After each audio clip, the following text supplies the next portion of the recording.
बहुत से लोग कहते हैं मुझे यीशु के बारे में पता है। शायद आप यीशु के बारे में जानते हैं, लेकिन क्या आप यीशु को जानते हैं? क्या आप उसे व्यक्तिगत रूप में जानते हैं? यीशु का अध्ययन जैसे नए नियम के वचनों में हम पर प्रकट किया गया है, ये दिखाता है कि वो केवल एक मनुष्य से बहुत बढ़कर है, एक शहीद से बढ़कर, एक क्रांतिकारी से बढ़कर, एक चलन से बढ़कर और सुपर स्टार से भी बढ़कर। तो यीशु कौन है?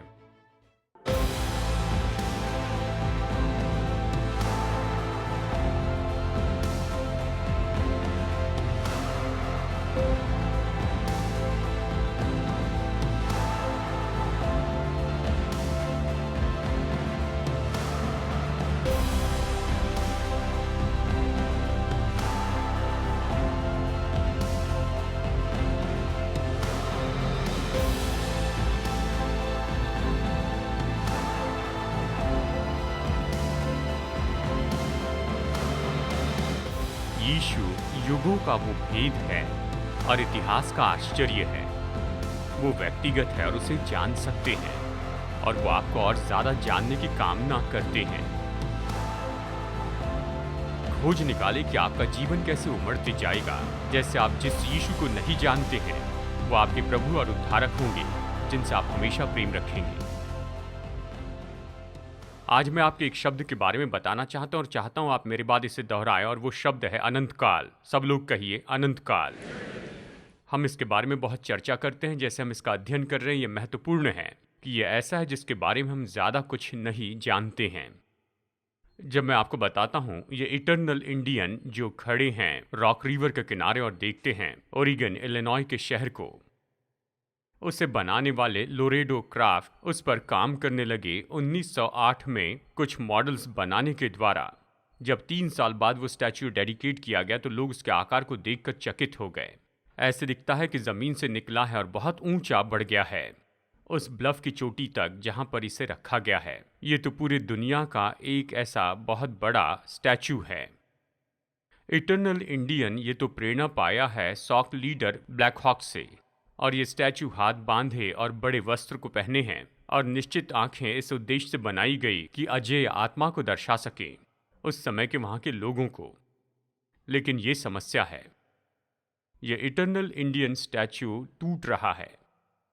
सैकड़ों और हजारों डॉलर रेज किए गए कि इसे फिर से अच्छा बनाया जाए, इस 108 साल पुराने इमेज को, और इलिनॉय लेजिस्लेटर इसे बनाना चाहते हैं। दर्शक अक्सर पाते हैं कि स्टैच्यू को वहां पर ढांक कर रखा गया है। इसकी रिपेयरिंग शुरू है, इसलिए उसे देख नहीं सकते हैं। पहले जितनी भी कोशिश की गई कि इलिनॉय के इस इटर्नल इंडियन स्टैच्यू को टूटने से बचाए, हाल ही में वहां पर के लोकल रहने वालों के बारे में अखबार में बताया गया। वो कहते हैं ये विश्वास की बात है, हम बेहतर की आशा कर रहे हैं, लेकिन मजबूत गारंटी नहीं है, और मैं सोचता हूं सब लोग इसके बारे में थोड़े चिंतित हैं। द इटर्नल इंडियन स्टैच्यू टूट रहा है। इस संसार में कुछ भी अनंत काल का नहीं है। अगर समय बीतता जाए तो वो टूटते जाएगा और मिट्टी में मिल जाएगा, और इसलिए हम इस अजीब संसार में रहते हैं। हम हमारे आसपास देखते हैं कि ये तो अटल चीजें हैं, लेकिन वो चली जाती हैं, और दुर्भाग्यवश आज हमारे समय में अनंत काल शब्द, और खासकर अनंत काल, अपने अर्थ को खो चुका है। हाल ही में मैंने पाया कि इटर्निटी ये शब्द है, ये तो 3 अलग अलग फिल्मों का नाम है, 2 अलग टेलीविजन सीरीज का नाम है, 8 अलग अलग म्यूजिक एल्बम और 8 गीतों में यह आया है। इटर्निटी तो एक परफ्यूम का भी नाम है, मोबाइल फोन या puzzle game, super hero kid eternity, Christian magazine, newspaper, science fiction magazine. ये अजीब है कि ऐसा शब्द जिसका अर्थ अनंत काल है, उसे ऐसी चीजों के लिए नाम दिया गया है जो ज्यादा समय तक नहीं रहती हैं। अनंत काल तो हमारे लिए समय की बात है, लेकिन अनंत काल समय नहीं है। अनंत काल समय के परे हैं। हम अनंत काल को नहीं समझ सकते क्योंकि हमारे पास वो अनुमान नहीं। और जैसे इस हफ्ते मेरे घर में इस पर मैं चर्चा कर रहा था कि ये सच में कितना मुश्किल है कि ऐसी बात के बारे में सोचिए जिसकी न कोई शुरुआत है, जिसका न कोई अंत है। ऐसा जिसकी न शुरुआत है न अंत है, लेकिन अनंत काल ऐसा ही है। हम कोशिश करते हैं, इसे समझने की कोशिश करते हैं और थोड़ा बहुत कहानियों का सहारा लेते हैं कि इसे हम समझ सके कि अनंत काल कितना बड़ा है। मुझे ये एक बात याद है।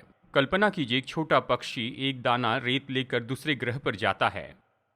उसे उस ग्रह पर पहुंचने के लिए मिलियन साल लग जाएंगे। फिर वो रेत का दाना वहां पर रखती है, तो वो छोटा पक्षी पृथ्वी की ओर निकलता है, जिसे आने के लिए फिर से मिलियन साल लगेंगे। फिर वो रेत का एक और दाना लेता है और दूसरे ग्रह के लिए उड़ जाता है। ऐसे आता और जाता, ऐसे आता और जाता है।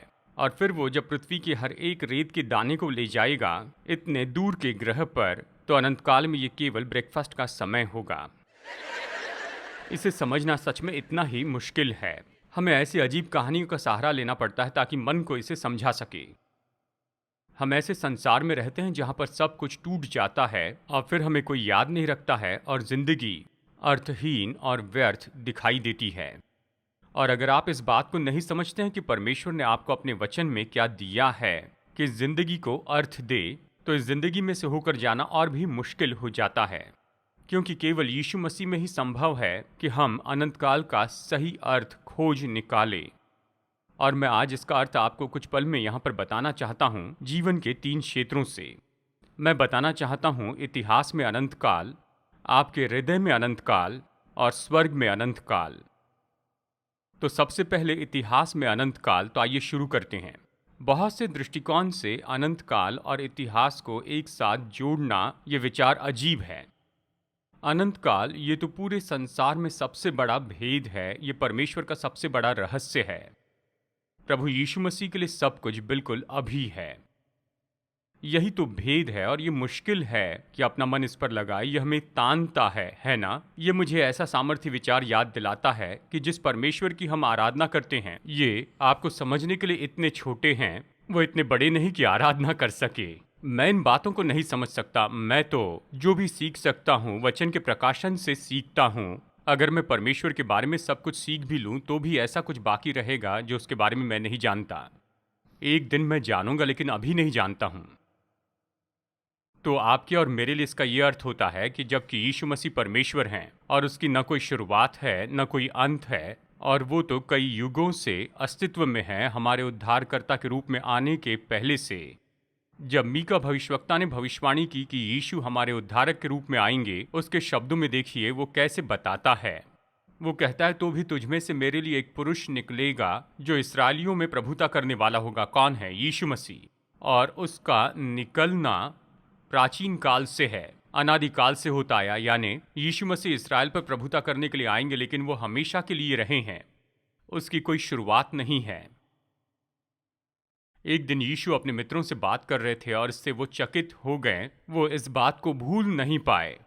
वो अब्राहम और दाऊद के बारे में चर्चा कर रहे थे और यीशु ने कहा, पहले इसके कि अब्राहम उत्पन्न हुआ, मैं हूं।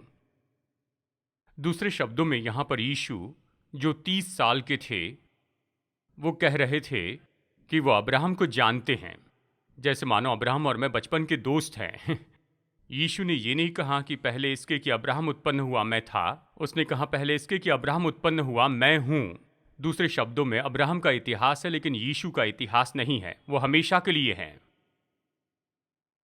आप कहेंगे इसका मुझ पर क्या प्रभाव पड़ेगा? तो सुनिए, बाइबल कहती है कि आप और मैं मसीह में चुने गए हैं इस जगत की उत्पत्ति के पहले से।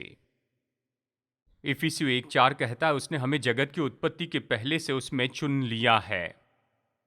भाइयों और बहनों, इसका मतलब ये है कि हम मसीह यीशु में हैं जगत की उत्पत्ति के पहले से। मसीह हमसे तब से प्यार करते हैं, शायद आपकी सोच से भी पहले से।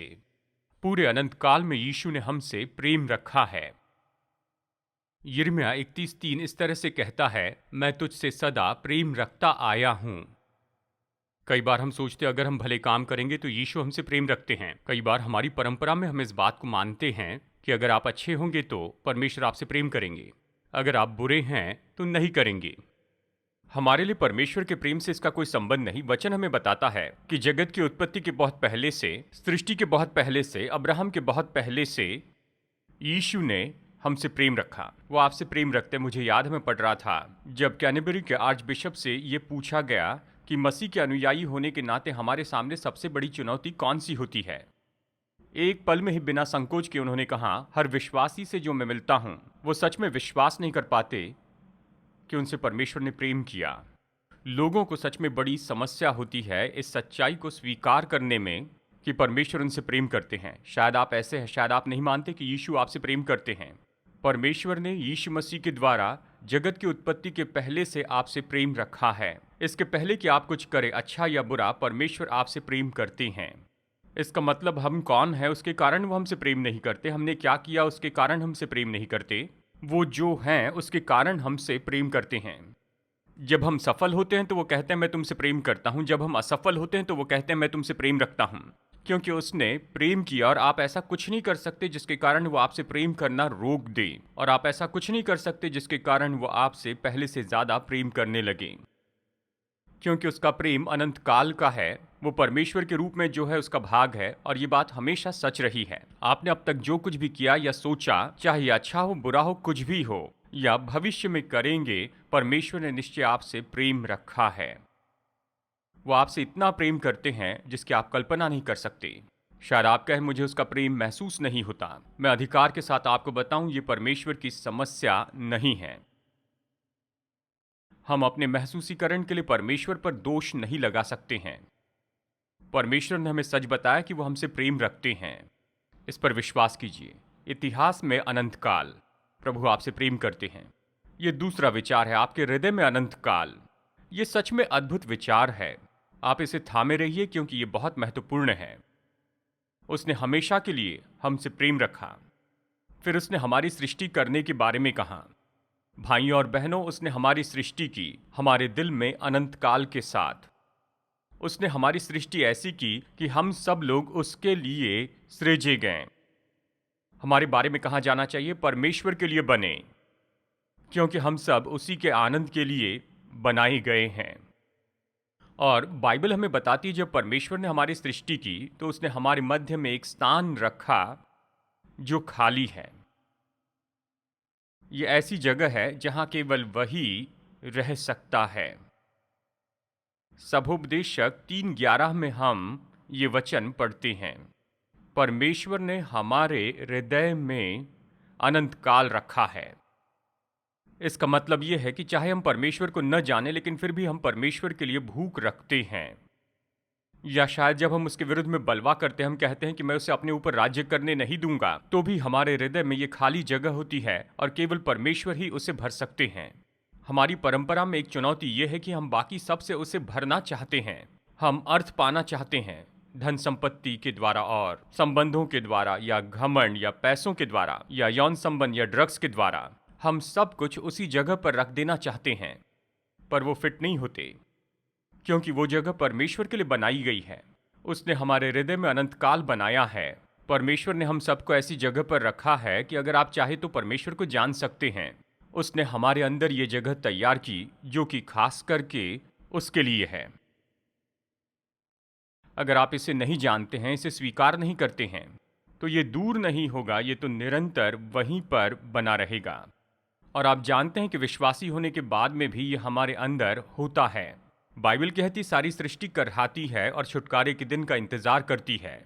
इसका मतलब है इस संसार में जिसमें हम जी रहे हैं, हम यीशु मसीह को व्यक्तिगत रूप में जानने का आनंद पा सकते हैं, लेकिन हम इस संसार के लिए नहीं बने हैं और ये संसार हमारे लिए नहीं बना है। हम अनंत काल के लिए बने हैं, और जब तक कि हम वहां न पहुंचे, ये अद्भुत भावना नहीं पाएंगे कि सब कुछ ठीक है।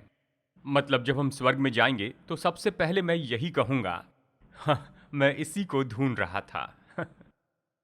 और मैंने बार बार सुना है कि जिन लोगों ने बड़ी उपलब्धि हासिल की, वह ऐसी जगह पर जाते हैं जहां आशा करते कि वहां पहुंचे, फिर भी दिल का खालीपन नहीं भरता है। जानते हैं क्यों? केवल यीशु ही है जो आपके दिल के खालीपन को भर सकते हैं।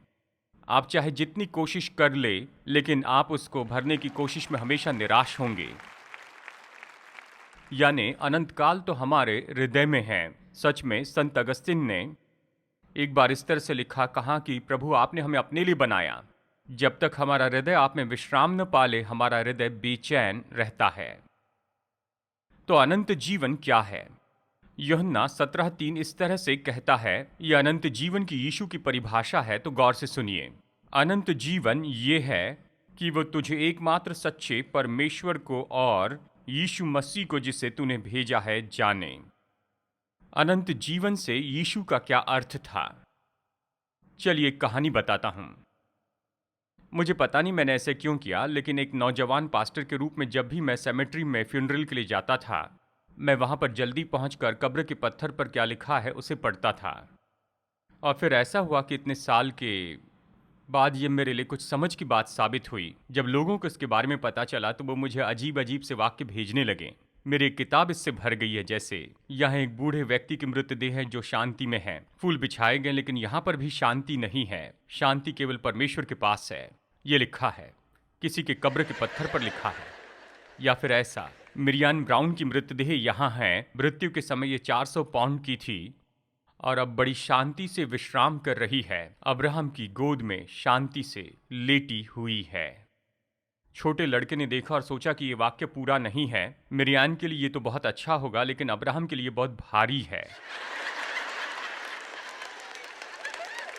तो कब्र के पत्थर पर लिखे हुए ये वाक्य हैं। लेकिन जानते हैं दोस्तों, ये बड़े अजीब होते हैं। आप इसे बार बार देख सकते हैं, चाहे आप किसी भी कब्रिस्तान में जाकर पढ़िए तो आप देखेंगे। एक जगह लिखा था, जन्मे हैं 1 अगस्त 1930 में और अनंत जीवन में प्रवेश किए, और फिर एक तारीख लिखी है। और इसमें केवल यही गलत बात है कि ये बात सही नहीं है। आप मरने के बाद अनंत जीवन में प्रवेश नहीं करते हैं। आप अनंत जीवन में तब प्रवेश करते हैं जब आप यीशु को उद्धारकर्ता बनाते हैं। यीशु ने कहा, मैं उन्हें अनंत जीवन देता हूं और वे कभी नाश नहीं होंगे। एक स्कॉटिश सेवक ने अनंत जीवन के बारे में इस तरह से कहा कि यह परमेश्वर का जीवन है जो मनुष्य की आत्मा में है। जब मैं यीशु मसीह को स्वीकार करता हूं और परमेश्वर उस जगह रहने के लिए आते हैं जो परमेश्वर ने तैयार किया, अनंत जीवन शुरू होता है। और जब मैं मर जाता हूं तो ये बस एक कदम आगे बढ़ता है, यानी आज मैं जीवित हूं और मेरे पास अनंत जीवन है। हम अक्सर इसे कहते हैं, लेकिन इसका अर्थ क्या है ये जानने की कोशिश नहीं करते। आप मृत्यु के द्वारा अनंत जीवन नहीं पाते, आप अनंत जीवन पाते हैं विश्वास से। जब आप यीशु को देखते हैं, उसे अपने उद्धारक के रूप में स्वीकार करते हैं, तो आप विश्वासी बनते हैं। तो बाइबल कहती है आपके पास अनंत जीवन है। अब आपके पास अनंत जीवन है तो इसका मतलब क्या है? सबसे पहले आनंद है। कितने लोग जानते हैं जब आप विश्वासी नहीं हैं, मसीहत के बारे में आपका रवैया है कि आप मसीह नहीं होना चाहते हैं क्योंकि पैसा नहीं रहता है। एक भाई ने मुझसे कहा कि मैं निश्चय एक दिन विश्वासी बनूंगा डॉक्टर जर्मया, लेकिन अभी मैं नहीं हो सकता। उसका मतलब ये था कि वो जो काम कर रहे हैं उसे छोड़ना होगा, क्योंकि वो सोचते विश्वासी के लिए ऐसे काम करना गलत है। मैं ये कहता हूं कि आप सबसे बड़ा आनंद तब पाएंगे जब आप विश्वासी बन जाएंगे। मैं खुशी के बारे में नहीं कह रहा हूं या किसी और बात के बारे में नहीं, लेकिन आपके दिल की गहराई की शांति कहता हूं कि आपके और आपके सृष्टिकर्ता के बीच सब कुछ ठीक होगा।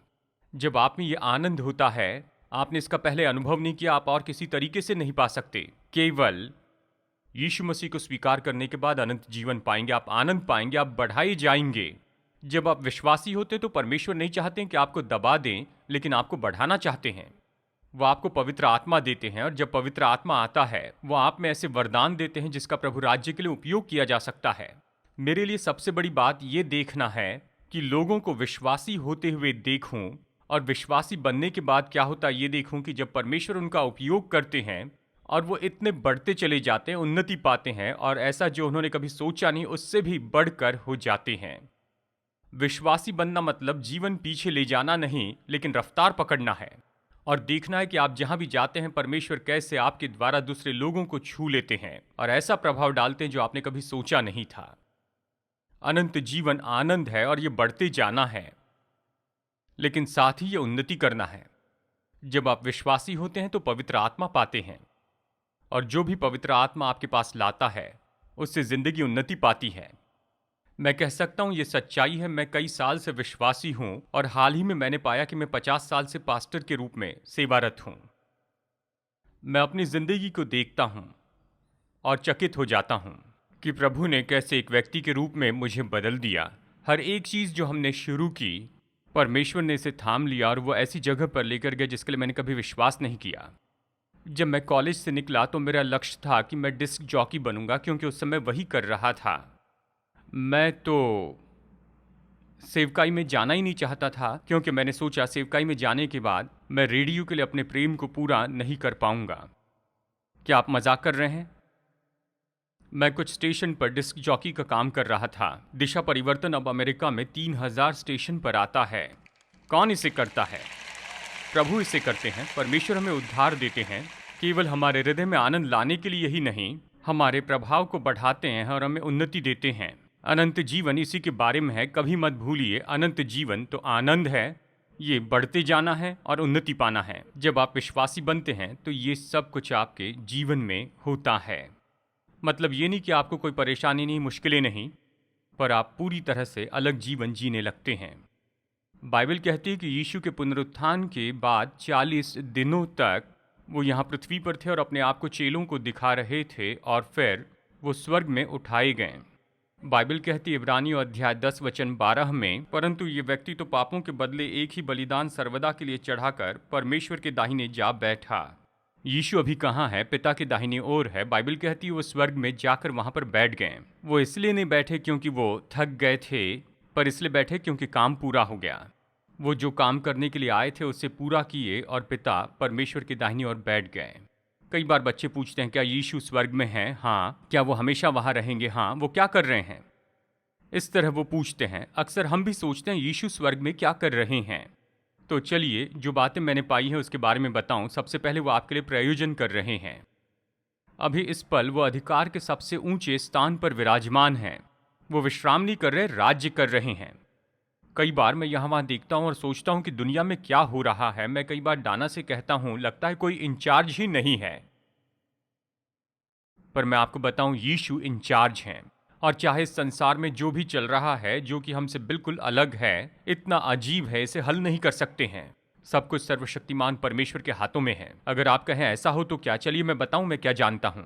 ऐसा कुछ भी नहीं होगा जो यीशु होने नहीं देना चाहते हैं या अनुमति न दे। सब उसके नियंत्रण में है। आप रात को सोने जाते समय सोचते हैं कि पता नहीं कल क्या होगा, इस जगह पर या उस जगह पर, इस या उस लीडर के साथ, बस निश्चित हो जाएं। ये सब नियंत्रण में है। शायद प्रतिदिन के जीवन में हम इसे होते हुए न देखें, लेकिन मेरे पास ये सीधे वचन से है, परमेश्वर के वचन के अधिकार पर, कि यीशु मसीह पिता परमेश्वर की दाहिनी ओर हैं और वो सब नियंत्रण कर रहे हैं। हालेलुया।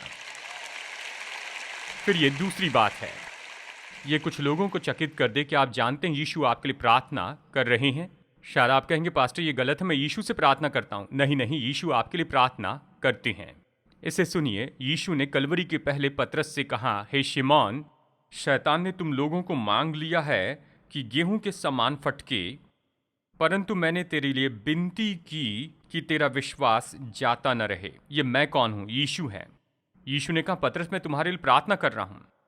मैं इसके अधिकार पर और दूसरे 2 वचनों पर बताना चाहता हूं कि वो आपके लिए प्रार्थना कर रहे हैं। रोमियो 8, फिर कौन है जो दंड की आज्ञा देगा? मसीही है जो मर गया, वरन मुर्दों में से जी भी उठा और परमेश्वर के दाहिनी ओर है और हमारे लिए निवेदन करता है। यीशु हमारे लिए निवेदन करते हैं, वो हमारे लिए प्रार्थना कर रहे हैं। इब्रानियों 7:25, इसलिए जो उसके द्वारा परमेश्वर के पास आते हैं उनका वो पूरा उद्धार कर सकता है, क्योंकि वो उनके लिए विनती करने को सर्वदा जीवित है। मैं मानता हूं, मुझे पता नहीं ये कैसे काम करता है, क्योंकि यीशु तो अगणित अनंत काल के परमेश्वर हैं, तो ये उसके लिए पूरी तरह से संभव है। वो हमेशा उनके लिए प्रार्थना करते हैं जो उसके परिवार के, यानी हमारे लिए। हमें प्रार्थना की ज़रूरत है ये जानने के पहले वो प्रार्थना करते हैं। वो जानते हैं हमारी ज़रूरत क्या है। इस हफ्ते आप जहां भी जाए, शायद इस हफ्ते आपकी नौकरी के लिए इंटरव्यू हो सकती है, या आप डॉक्टर की अपॉइंटमेंट लेकर उनसे मिलने जाते हैं। मैं आपको बताऊं, आपकी ज़िंदगी में जो भी हो रहा है, यीशु आपके लिए प्रार्थना कर रहे हैं। जब आप उससे प्रार्थना करते हैं तो जानिए वो आपके लिए प्रार्थना कर रहे हैं। वचन ये सिखाता है, मैं ये विश्वास करता हूं, मैंने इसका अनुभव किया है अपनी ज़िंदगी में।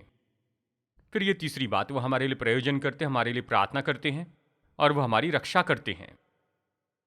मुझे पता नहीं वो इसे कैसे करते हैं, लेकिन उसके पास हमारी परवाह करने का तरीका है। और ये मेरे एक बहुत ही पसंदीदा बेनेडिक्शन में है। इस बेनेडिक्शन को सुनिए, ये यहूदा की किताब से है। अब जो तुम्हें ठोकर खाने से बचा सकता है और अपनी महिमा की भरपूरी के सामने मगन और निर्दोष करके खड़ा कर सकता है। क्या आप जानते हैं स्वर्ग में यीशु की एक भूमिका है कि वो हमें ठोकर खाने से बचाए, कि एक दिन वो पिता के सामने हमें निर्दोष प्रस्तुत कर सके। वो स्वर्ग में यही तो कर रहे हैं। वो हमारे लिए प्रयोजन करते हैं, हमारे लिए प्रार्थना करते हैं, हमारी रक्षा करते हैं। और ये बात है जो शायद आप अच्छे से जानते हैं, वो हमारे लिए जगह तैयार कर रहे हैं जहां पर हम किसी दिन रहेंगे। यूहन्ना 14:2 कहता है, मेरे पिता के घर में बहुत से रहने के स्थान हैं, यदि न होते तो मैं तुमसे कह देता। मैं तुम्हारे लिए जगह तैयार करने जाता हूँ, और यदि मैं जाकर तुम्हारे लिए जगह तैयार करूँ तो फिर आकर तुम्हें अपने यहाँ ले जाऊंगा, कि जहाँ मैं रहूँ वहाँ तुम भी रहो। यीशु ऊपर स्वर्ग में हैं, हमारा निवास स्थान तैयार कर रहे हैं, ताकि जब हम वहां पर जाए तो रियल एस्टेट के आदमी को ढूंढना न पड़े कि हम कहाँ पर रहेंगे। शायद आप कहे वो कैसे दिखाई देंगे, मुझे पता नहीं, लेकिन मैं इतना जानता हूं कि यीशु को 7 दिन लगे, 24 घंटे के 7 दिन, कि ये पूरी सृष्टि निर्माण करे, और हमने उससे बहुत ज्यादा समय उसे दिया कि वो स्वर्ग में काम करे। तो मैं सोचता हूं ये बहुत बेहतर होगा। और अगर आप बाइबल में स्वर्ग का जो विवरण है उसे देखें, गंभीरता से मैं कहता हूं ये तो आपकी कल्पना से बहुत परे होगा। वो हमारे लिए उसे तैयार कर रहे हैं, एक दिन हम उसके साथ में जाकर हमेशा के लिए रहेंगे। और आप कहेंगे मुझे कैसे पता, बाइबल इसके बारे में बताती, हमें सिखाती। जब ये शुरू होगा, ये शुरू होता है उसी दिन, उसी घंटे, उसी पल जब आप यीशु मसीह को हाँ कहते हैं, जब आप उसे अपना उद्धारकर्ता स्वीकार करते हैं और अनंत जीवन का वरदान पाते हैं। तो बाइबल ये कहती है, पाप की मजदूरी तो मृत्यु है, परंतु परमेश्वर का वरदान तो अनंत जीवन है, हमारे प्रभु यीशु मसीह के द्वारा। मैं आज आपसे पूछता हूं, क्या आप में अनंत जीवन है? क्या आपने अपने दिल की वो जगह भर दी है जो परमेश्वर के लिए पुकारती है? क्या आप किसी तरह से कोई मार्ग ढूंढना चाहते हैं कि परमेश्वर की योजना को बाईपास करे और बाकी सारी चीजों को उस जगह में भर दें? मैं वादा करता हूं आप कभी आनंद, संतुष्टि और शांति का अनुभव नहीं करेंगे जब तक यीशु को न जान लें। मैं चाहता हूं कि आज आप उसे अपना उद्धारकर्ता स्वीकार कीजिए। मैं उसकी पहचान आपसे करवा कर आपसे कहता हूं पूरे भरोसे के साथ कि अगर आज आप यीशु को अपने जीवन का प्रभु बनाएंगे तो ये निश्चय ही सबसे उत्तम निर्णय होगा जो आपने अब तक लिया है या फिर कभी लेंगे। यह आपके जीवन में सब कुछ बदल देगा, केवल यही नहीं पर भविष्य में भी। तो कृपया इस अवसर से आप दूर न चले जाएं। आज मेरे साथ दिशा परिवर्तन में जुड़ने के लिए धन्यवाद। जितना ज्यादा हम वचन का अध्ययन करेंगे, उतना ज्यादा हम समझेंगे कि हमारे प्रेमी परमेश्वर हम में से हर एक के साथ व्यक्तिगत संबंध रखना चाहते हैं। अगर आप उसके साथ ये संबंध शुरू करना चाहते हैं तो पहला कदम है कि अपने पापों से पश्चाताप करें और यीशु मसीह को अपना उद्धारकर्ता और प्रभु बना लीजिए। जब आप ये निर्णय लेते हैं कि परमेश्वर के मुफ्त का वरदान उद्धार प्राप्त करेंगे, तो मसीह यीशु में नई सृष्टि के रूप में आपकी यात्रा परमेश्वर के साथ शुरू होगी। तो आज आपने अगर विश्वास का ये कदम उठाया है तो मैं प्रोत्साहित करता हूँ कि आपका ये निर्णय दूसरे विश्वासियों को बताएं और भरोसेमंद सेवका या लोकल चर्च को बताएं और अपने नए विश्वास में उन्नति पाते चले जाएं।